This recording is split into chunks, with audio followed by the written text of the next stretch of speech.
दोस्तों नमस्कार। मेरे ऑनलाइन प्लेटफॉर्म संतोड़ा मैथ्स एकेडमी में आपका स्वागत है। दोस्तों अपन पढ़ रहे थे प्रोबेबिलिटी, और प्रोबेबिलिटी पढ़ने के लिए अपन लोगों ने 5 या 6 वीडियो देख लिए थे। उसमें अपन लोगों ने बेसिक्स कॉन्सेप्ट से बातें की थी और थोड़े बहुत क्वेश्चंस भी किए थे। ये जिस स्टैंडर्ड का अपन को ये रीट के अंदर जो सिलेबस दे रखा है कि प्रोबेबिलिटी जो नाम दे रखा है, उसके अंदर ऐसी कोई बड़ी मोटी तो पोथी टाइप किताब पढ़ने की जरूरत नहीं है। बस आपको एक बेसिक कॉन्सेप्ट समझना है और उस बेस्ड पे क्वेश्चन करने सीखने हैं। अपन इस जो प्रोबेबिलिटी पढ़ रहे हैं, इस प्रोबेबिलिटी के अंदर अपन लोगों ने जो कल तक ये पीछे वाले वीडियो में जब अपन लोगों ने देखा है, उन वीडियो से थोड़ा सा नया करके देखते हैं। तो उससे पहले मैं कहना चाहूंगा आपके चैनल मेरे चैनल को सब्सक्राइब, लाइक एंड शेयर कीजिए। दोस्तों, जैसे अब कल ग्राम विकास अधिकारी की जो वैकेंसीज आउट हुई है, उसके लिए जो मैथ्स पोर्शन है, बहुत अच्छी मैथ्स आती है, बहुत ज्यादा मैथ्स आती है, वो अपन लोग अपने इस चैनल पे खूब पूरा करेंगे। दोस्तों, जब अपन उस बेस पे क्वेश्चन कर रहे थे अपन, तो 3-4 और क्वेश्चन देखते हैं कि भाई एक क्वेश्चन ले रहा हूं मैं। 4 पुरुष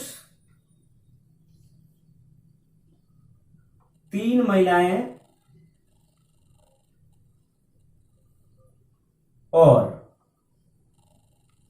5 बच्चों में से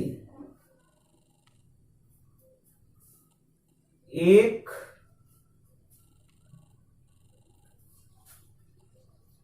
समूह में 4 लोगों का चयन किया जाता है। 4 व्यक्तियों का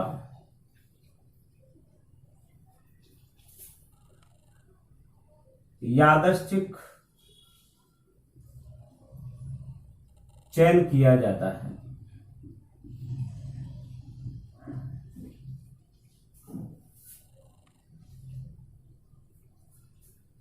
ये कह रहा है चुने गए व्यक्तियों में ठीक 2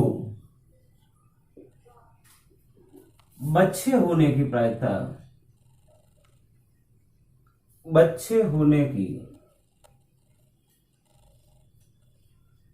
प्रायिकता ज्ञात करो।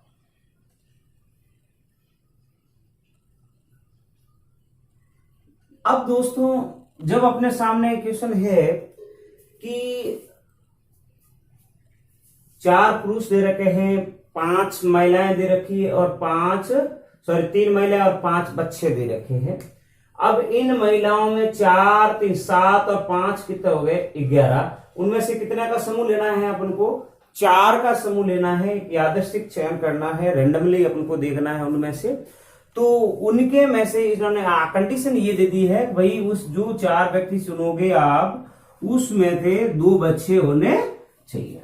अब जब 2 बच्चे होते हैं तो क्या करें? सबसे पहले आपको पता है कि भाई अपन टोटल निशेष स्थितियां जिसे कहते हैं, अपन टोटल कुल स्थितियां निकालते हैं और कुल स्थितियां क्या बन रही है उसको देखो। तो कुल स्थितियां अपने पास में टोटल बन रही है 3 + 4 + 5 मिला के कितने हो गए? 11। अब अपने इसके लिए कुल स्थितियां अभी तो है नहीं, स्थितियां ये है प्रायिकता की निशेष स्थितियां कितनी बन रही है? निशेष स्थितियां। अब जब ये कहेंगे कुल तो 11 बन गई। अब 11 में से भाई 11 व्यक्तियों में से 4 व्यक्तियों का चयन, व्यक्तियों के चयन का तरीके क्या हो गए भाई? अब देखो मित्रों, कभी तो एक लड़का, एक महिला, दो पुरुष, एक बच्चा, परंतु अपन को ये कंडीशन दे रखी है कितने लेने हैं? 4। कितने हैं? 11 में से कितने हो गए? 4। इसको थोड़ा सा समझ ले, 4C1 होता है। उसके बाद फिर कह रहा है कि चुने गए जो व्यक्ति है उसमें से अपन को 2 बच्चे लेने। तो अब देखें, ठीक 2 बच्चे होने का चयन। जैसे ठीक दो बच्चे कैसे करोगे भाई, जैसे आपको पता है कि 4 व्यक्ति है और बच्चे कितने 5, एक तो 5 में से मान लो अपने कितने लेने हैं 2, उसके साथ परंतु अपने 2 बार कैंडिडेट ही लिए, इसका मतलब 4 की अपनी जो समूह बनाना वो पूरा नहीं हुआ है।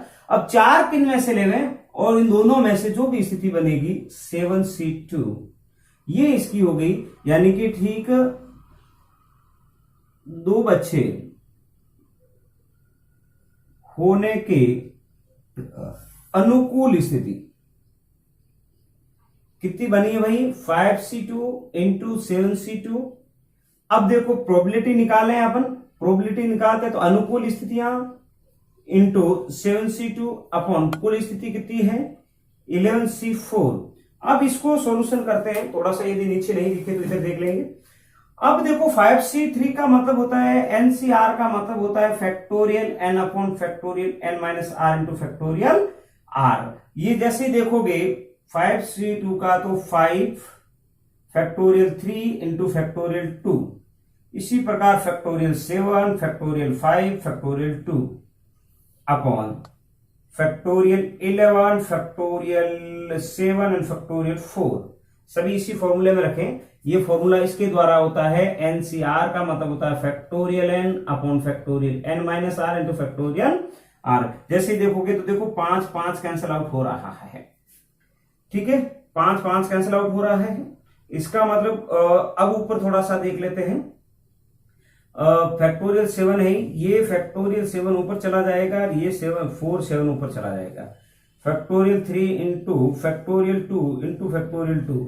जैसे आप देखोगे और फैक्टोरियल 11th जो बचा है इनको आप देखोगे तो मित्रों ये देखो फैक्टोरियल 7 की बात कर रहा है, तो 7 का मतलब फैक्टोरियल 7 इंटू फैक्टोरियल 7 है, 7 को मैं कह देता हूं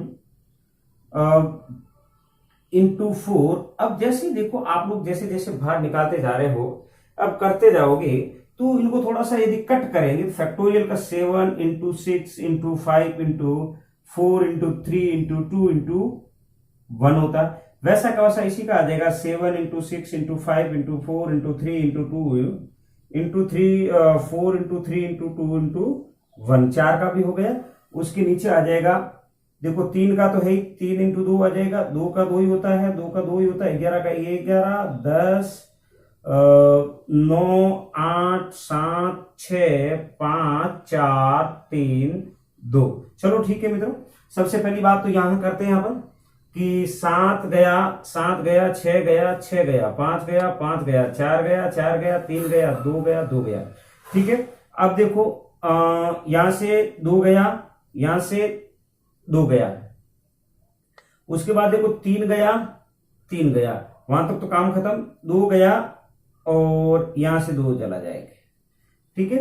अब जैसे ये 2 गए इसका मतलब ये हो गया मेरा 5, इस 3 का मतलब ये हो गया मेरा 3, ठीक है। उसके बाद ये 4 का मतलब ये गया मेरा 2। अब बचा कौन सा है ऊपर, तो सिर्फ और सिर्फ 6 इंटू 7 इंटू 5 बट्टे 5 इंटू 3 इंटू 2 इंटू 11, यही स्थितियां बनती है और तो कोई बन नहीं रही है नहीं। अब जब आप इसमें देखोगे कि क्या स्थिति बनी, और कुछ देख लेते हैं, कहीं कटावटी तो नहीं हो रही है। नीचे की तरफ देखें तो ऊपर ये देखो नीचे वाला जो 5 दिख रहा है कट गया है, ये 5 को ऊपर वाले 5 से भी कट कर सकते हैं, ऐसे तो कुछ नहीं। देखो ये 5 है, ये जो कटा था 10 वाला ये गया, अब आ रहा है 6 इंटू 7 इंटू 6, बस एक ही स्थिति बची है, इंटू ये एक और बच गया था 5 अपॉन नीचे जो बचेगा देखो 11 बचा है, एक और 5 बचा है और 3 दूनी 6 और 9 बच गए, ये 5 से 5 भी गए तो कोई दिक्कत नहीं। 42 बट्टे 99 जो आंसर आता है आपका, ये आंसर जैसे ही अब इसको 42 को 3 से भी काट दें तो भी अपना आंसर इसका आ जाएगा। तो इस प्रकार का क्वेश्चन था, मैंने अपना कोई यूट्यूब का हो सकता है किसी किताब का उदाहरण है तो मैंने ले लिया था कि हो सकता है इसमें से पेपर बनने की संभावना है। अब यदि अपन इन क्वेश्चनों को थोड़ा सा आगे की ओर बढ़े, और इस फैक्टोरियल वाला तो आने की कम ही संभावना रहती है रीड लेवल जैसे के अंदर, तो परंतु फिर भी कोशिश करनी चाहिए अपन को। अब देखो, उतना करने के बाद प्रायिकता के अंदर जब अपन लोगों ने 2-3 बातें पढ़ी थी, तो उसमें 2 प्रमेय हैं। एक तो आती है प्रायिकता की योग प्रमेय और दूसरी आती है प्रायिकता की गुणन प्रमेय। ये के मित्रों मैं इसलिए करवा रहा हूं, हालांकि सीनियर लेवल का पार्ट है, अपन को ये कहा गया है सिलेबस के अंदर कि जो कठिन स्तर होगा वो सीनियर सेकेंडरी तक का होगा। इसका मतलब ये देखते हैं कि भाई ऑप्शन के द्वारा ही आ सकता है। प्रायिकता के योग प्रमेय ये कह रही है कि मान लो S एक इसकी प्रतिदर्श समष्टि है, प्रतिदर्श समष्टि है, और A तथा B उनकी 2 घटनाएं हैं। जो घटनाएं हैं तो इन दोनों के एक साथ घटने की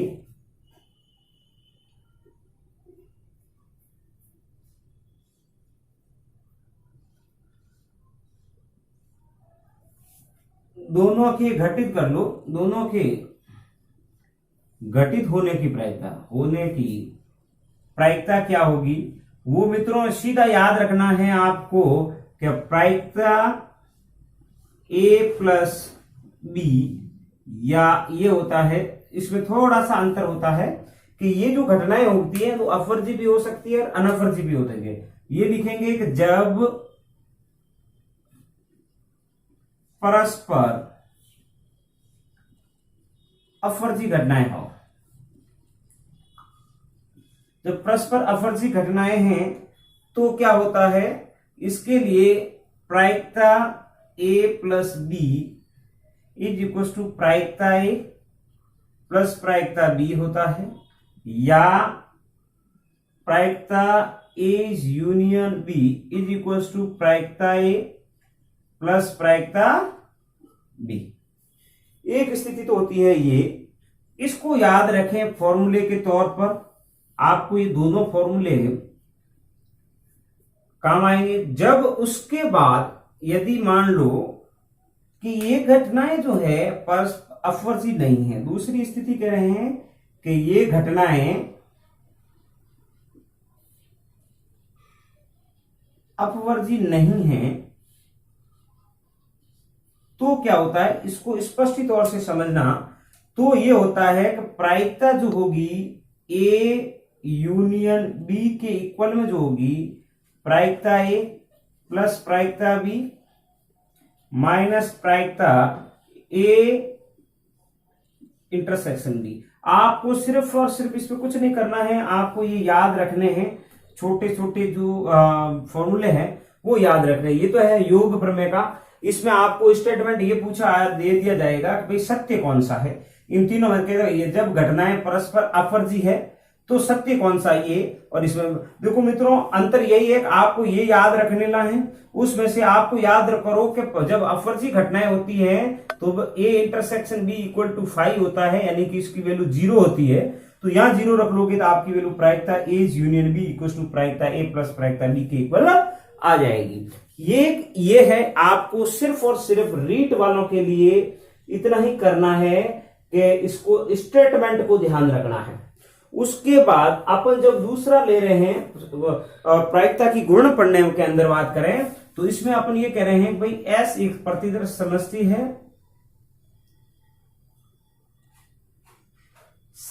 है A तथा B इनकी 2 घटनाएं हैं, तो इनके दोनों को साथ घटित होने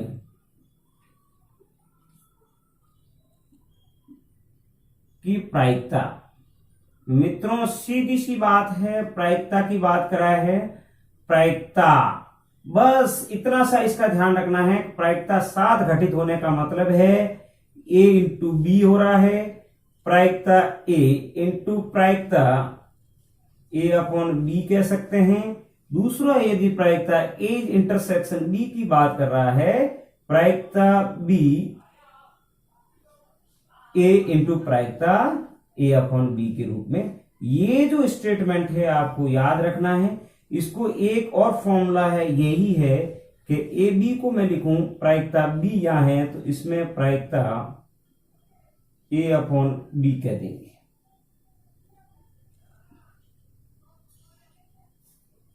ये स्थितियों को आप लोग समझोगे,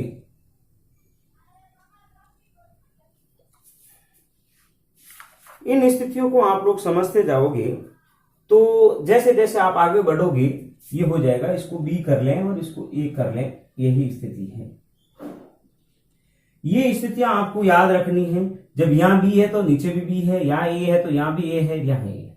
ये स्थितियां रहती है एक साथ घटित होने की प्रायिकता। इसके अंदर थोड़ा सा ऐड कर लेते हैं अपन कि जब ये सीधे सीधे स्टेटमेंट ध्यान रखना है सत्य है कि नहीं है। इसको थोड़ा सा इसको घुमा के और लिख सकते हैं कि प्रायिकता ए निकालनी हो, इसी से लिख लेता हूं मैं कि जब घटनाएं स्वतंत्र हो तो, जैसे ही स्वतंत्र होगी इसका मतलब प्रायिकता ए इज इक्वल्स टू प्रायिकता ए इंटरसेक्शन बी अपॉन प्रायिकता ए नीचे आ जाएगा, ए अपॉन बी निकालोगे तो आप प्रायिकता बी। ये स्टेटमेंट भी एक सप्रतिबंधित प्रायिकता का है। सूत्र ध्यान रखें। जब जैसे जैसे अपन आगे बढ़ेंगे इसी स्थिति के अंदर एक फॉर्मूला आपका और है कि प्रायिकता यदि ये स्वतंत्र घटना है तो क्या हो जाएगी, A upon B is equals to प्रायिकता ऑफ ए। एक स्थिति ये बनती है इसका। दूसरा स्टेटमेंट है प्रायिकता बी अपॉन ए है तो प्रायिकता बी के इक्वल में हो जाएगा। तो इन दोनों को मिला के जब इसके अंदर अपन रखें यहां तो इसका स्टेटमेंट ये हो जाएगा बेटा कि प्रायिकता ए एंड बी जो होगा वो प्रायिकता ए और प्रायिकता बी के इक्वल में होगा। ये जो स्टेटमेंट है आप लोग याद रखें। इसको मैं थोड़ा सा यदि इंटरसेक्शन के रूप में भी लिखूं तो ये स्टेटमेंट आपको याद रखने हैं कि ए इज इंटरसेक्शन बी है। जब स्वतंत्र घटनाएं होती हैं तो इन दोनों के गुणनफल के बराबर आती है। ये तो थ्योरी थी जिसमें आपको स्टेटमेंट ही ध्यान रखना है। सिर्फ और सिर्फ ये फॉर्मूले आ सकते हैं, इनको ठीक से देख लेना है बस, और कुछ नहीं करना। इस बेस पे क्वेश्चंस आपके कम रहते हैं, फिर भी देखें एक आध क्वेश्चन अपन कोशिश करेंगे कि कैसे होते हैं, उनको भी देख लेते हैं। जैसे जैसे अपन आगे बढ़ेंगे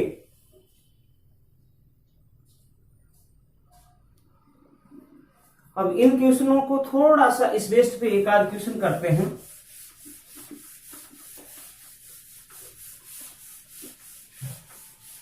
यदि इस बेस पे मैं क्वेश्चन लेता हूं तो एक और स्टेटमेंट आपका रहता है कि जब ए व बी स्वतंत्र घटना है तो इनमें से कम एक घटना के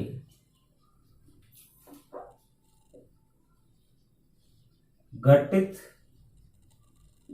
होने की प्रायिकता। सीधा स्टेटमेंट आपको याद रखना है। प्रायिकता क्या होती है, मैं लिख रहा हूं ए तथा बी में से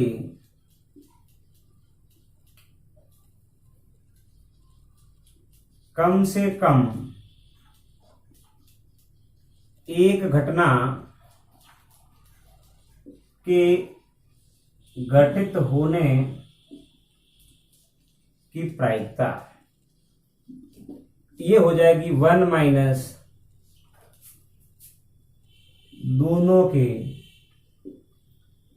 घटित नहीं होने की प्रायिकता, यानी कि ये ए और दे रखी है, ये लिख रहा है ए के घटित ए के घटित नहीं होने की प्रायिकता क्या होती? प्रायिकता है प्रायिकता ए बार, बी के घटित नहीं होने की प्रायिकता है बी बार। इसलिए दोनों में से यही स्टेटमेंट वापस लिखेंगे तो ए तथा बी में से कम से कम एक घटना का घटित होना बराबर है 1 माइनस प्रायिकता ऑफ ए बार इंटू प्रायिकता ऑफ बी बार। ये स्टेटमेंट आपको सिर्फ और सिर्फ यही याद रखना है, बस और कुछ नहीं करना है। कैसे आया है कैसे नहीं आया अपने रीड के लिए कोई सिद्ध करने के लिए नहीं कहेंगे, न ही आपको पंडित बनना है और न ही कोई टीचर बनना है। आपको तो सीधी सीधी बात है, नंबर लेने हैं तो आपको ये स्टेटमेंट ध्यान रखना है। यदि ए घटना ए के नहीं होने की घटना तो 1 माइनस पी आ जाएगा। तो अब उसके बाद एक क्वेश्चन मैं और कर लेता हूं स्टेटमेंट लिखने के बाद। बस आपके लेवल के इतने ही स्टेटमेंट्स हैं जो मैंने आपको करवा दिए हैं। अब यदि हायर एजुकेशन वाले देखेंगे तो उसके लिए अलग से वीडियो बनेगा और वो उनके लिए अलग करेंगे। अब यदि मैं इस बेस पे एक आध क्वेश्चन करवा देता हूं तो क्या स्थिति बनती है। जब एक आध क्वेश्चन कह रहा हूं मैं कि एक क्वेश्चन लिख लेता हूं कि दो पासों को फेंकने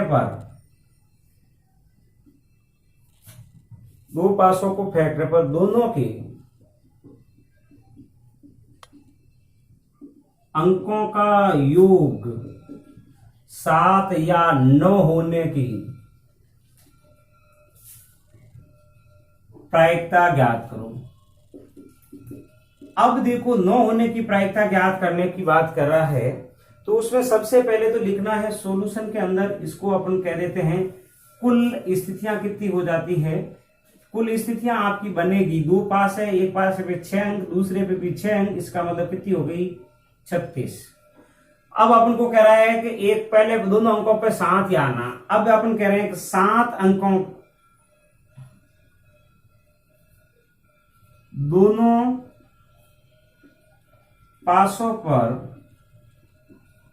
अंकों का योग 7 होना, यानी कि हो सकता है पहले पे आपका 3 आ जाए, दूसरे पे 4 आ जाए, पहले पे 4 आ जाए, दूसरे पे 3 आ जाए, पहले पे 2 आ जाए, दूसरे पे 5 आ जाए, और पहले पे 5 आ जाए, दूसरे पे 2 आ जाए, पहले पे 6 आ जाए, 1 आ जाए, 1 आ जाए, 6 आ जाए। यही स्थितियां बनती है क्योंकि पासे पर अंक क्या होते हैं 1 2 3 4 5 और 6। तो इन दोनों का अंकों का योग 7 आ गया। कितनी स्थितियां बनी 1 2 3 4 5 और 6। अतः प्रायिकता ऑफ 7 जो मैंने कहा है वो 6 अपॉन आ गया 36। कितनी कट के हो गई 1/6। इसी प्रकार दोनों अंकों पर अंकों का योग कितना 9 होना। अब 9 होने के लिए क्या चाहिए, या तो पहले पे 4 आवे, दूसरे पे 5 आवे, 5 और 4 आ सकता है, 6 3 आ सकता है और 3 6 आ सकता है, और दूसरा तो कोई स्थिति बन नहीं सकती। तो इसके लिए कुल कितनी हो गई स्थितियां 4। प्रायिकता ऑफ 9 निकालोगे तो कितना आ जाएगा 4/36। और इसी को भी यदि रखें तो भी कोई दिक्कत नहीं, एज इट इज रख लो, एलसीएम लेने में दिक्कत नहीं। अब ये 2 घटनाएं थी, दोनों के साथ होने की बात कर रहा हूं मैं। अब दोनों के साथ होने का मतलब ये कह रहा हूं मैं, यही सूत्र लग रहा है अपना a plus B is equal to प्रायिकता a प्लस प्रायिकता b। प्रायिकता जो कह रहे हैं 7 + 9 की बात कर रहा है। a की घटना मेरे को 6/36 बता रहा है, b की घटना मेरी 4/36 बता रहा है। एलसीएम लेता हूं 36 आता है, ऊपर आता है 10, 2 से मैं जब काट देता हूं तो 5/18 जो आंसर आता है। ये स्थितियां इसकी बनती हैं। तो इस प्रकार जो क्वेश्चंस है, तो जैसे जैसे आप आगे बढ़ोगे आपका क्वेश्चन होता रहेगा। जैसे स्थितियां अनुकूल होने के लिए मैंने 9 की बात कही है, आप इसकी जगह कोई दूसरा आंसर ले सकते हो, 11 ले सकते हो, 12 ले सकते हो, जो भी आपकी मर्जी होगी, या 7, 9, 9, 11, 10, 11 जैसे भी लोगे आपकी स्थितियां अलग अलग बनती रहेगी। तो आज का वीडियो मैं यहां तक ही लेता हूं। धन्यवाद।